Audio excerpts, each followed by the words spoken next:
Now, to get to this point, you had to do a lot of things right. I think you don't end up with a 20 restaurant pan-India chain by luck.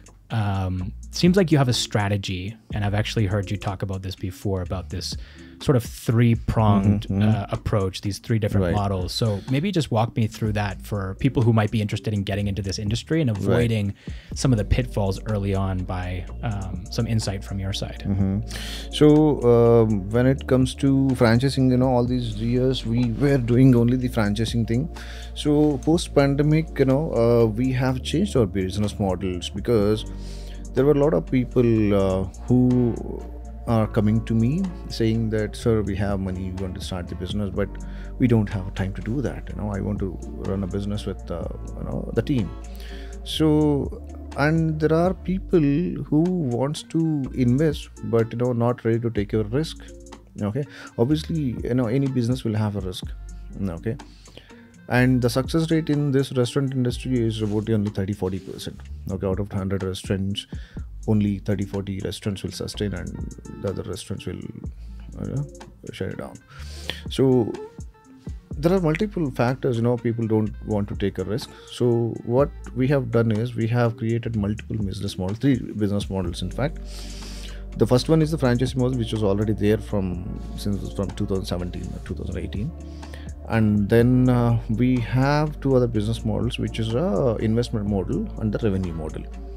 Investment model is something, as I told you, if somebody comes to me and says, sir, I have money, I want to invest, but then I don't have time, I don't want to manage it.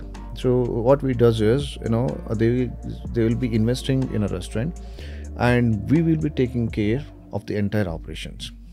Okay, and we will be giving certain percentage, X percentage out of profits.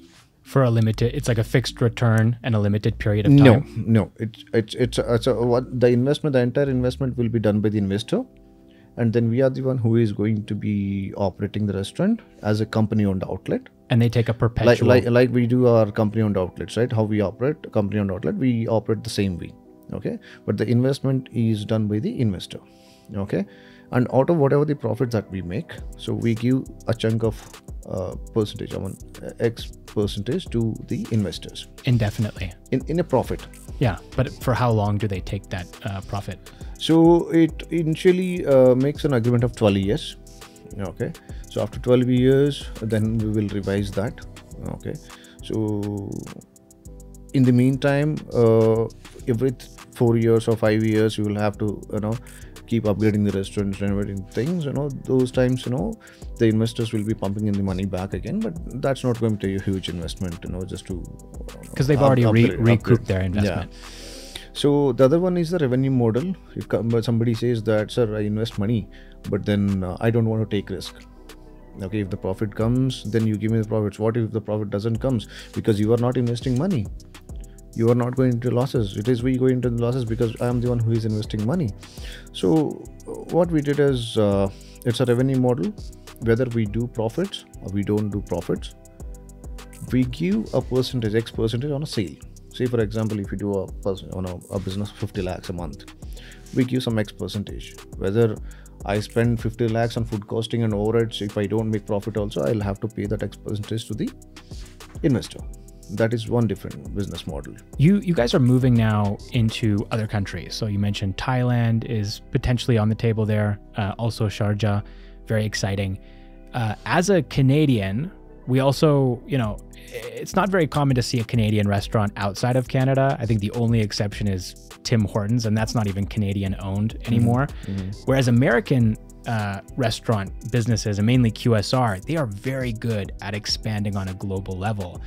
But I haven't seen many Indian companies do that successfully.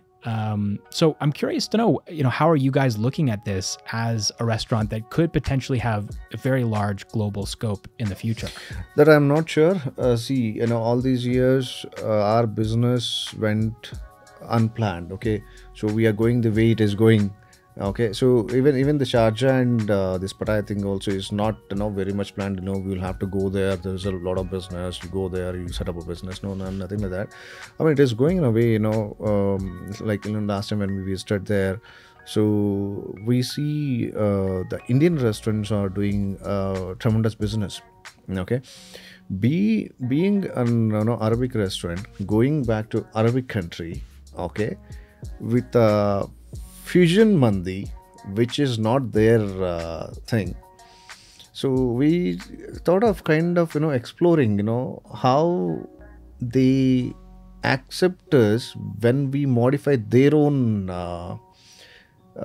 cuisine.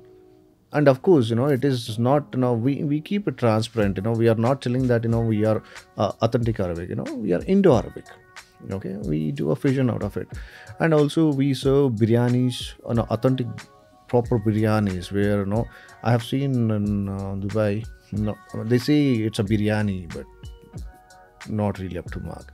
So when we do it, we do it in a proper way. We serve a very nice authentic Hyderabadi and a lot of other biryanis. Along with that, we have a lot of starters where the restaurants are missing in Dubai and Sharjah. So we are going to create separate menu when we go there. So we'll have to wait and see how the response is going to be. And Pata is also something, the same thing. And we are not sure how big we can grow, but for now, yeah, we are happy with what we are doing, and we have already occupied for next 1 year. Yeah, of course, we have a pipeline for about 40 restaurants in next 4 years. We have a plan, but not when you ask me if I'm going globally, I'm not sure.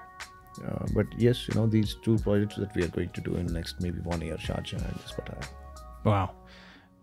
Now, this I think the future of the company, although it is uncertain, there's a lot of things that you guys are targeting at least. You've gotten to the point now where, as a restaurant owner, do you feel like you're out of the woods? Like, this business is not going to go anywhere, right? It's safe, it's secure, yeah, right? As long as people keeps eating, then we are, yeah. You're going to keep staying in business. What advice would you give to young Indian founders who have heard that the restaurant industry is a really hard industry to succeed in, but they're kind of still wanting to get into it? They feel like this itch, right? And still, these days, even my friends or, from relatives calls me and they say that, I wanted to start a restaurant. I only ask them a question: what is that you want to serve to your guest? You decide on that first, okay? So unless and until you have a clarity on what that your guests or your customers want to eat, then you'll not be able to. First you decide that, you work on it, okay? And few people sometimes calls me, we are trying to do this, and within 2-3 years we are also going into, you forget about this, giving the franchise thing. First you target, you focus on one particular outlet and you get that happen, you make that successful. Obviously people will fall behind you for the franchises. You don't need to worry about going behind people and you take my franchise. You don't need to do that.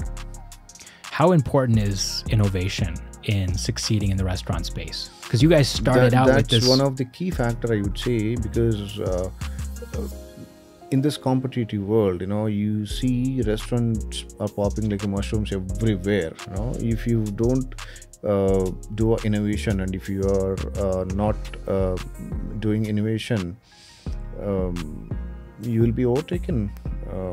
Maybe if not today, maybe down the line 1 year, all your customers, okay, be it a genuine customer, loyal customers who are loving your food, when somebody comes with a better taste or a better concept or better ideas, then you will not be able to sustain. It's a very important factor to keep your eyes open and doing new things, innovating things. So not just a food,